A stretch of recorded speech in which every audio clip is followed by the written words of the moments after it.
Студентска спортна академия. Супер Бобо и Олимпиакос триумфираха с първа титла в Гърция. Гръцкият грант Олимпиакос, където играе националът Боян Йорданов, спечели купата на лигата Никос Самарас, която е първа титла за тима от началото на сезона. Това стана след като Супер Бобо и съотборниците му надиграха Кефисиас с категоричното 3-0 гейма в финалния двубой, игран този следобед.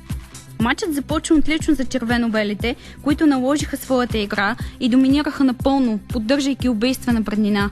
С отлични изяви на всички елементи, Олимпиакос не срещна никакви затруднения и с лекота затвори честа с убедителното 25-20. Втората част също тръгна великолепно за Супер Бобо и компания до първото техническо, в което червените имаха аванс от 3 точки.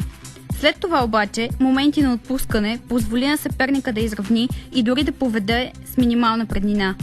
След 20-та точка се разрази истинска битка на терена, в която и двата тима впечатляваха с блестящи изпълнения, а двубоят вървеше с оспорваното точка за точка. В крайна сметка, отново Боян Йорданов бе героят, който наклони везните в полза на своя тим, след като закова топката в полето на съперника изключително мощно, носейки успеха с 26-24 и дръпвайки в резултата с 2-0 гейма. В третия гейм Олимпиакос показа истинския си облик, доминирайки напълно, с трескаща разлика и буквално разгроми опонента си, а Супер Бобо заби по великолепен начин последната топка, носейки поредния успех и първата титла на своите.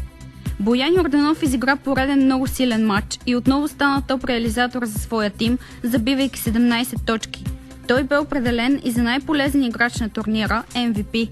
Повече четете на сайта ни sportvox.net. За студентска спортна академия Зорница Георгиева. Спортвокс. Спортния глас на България.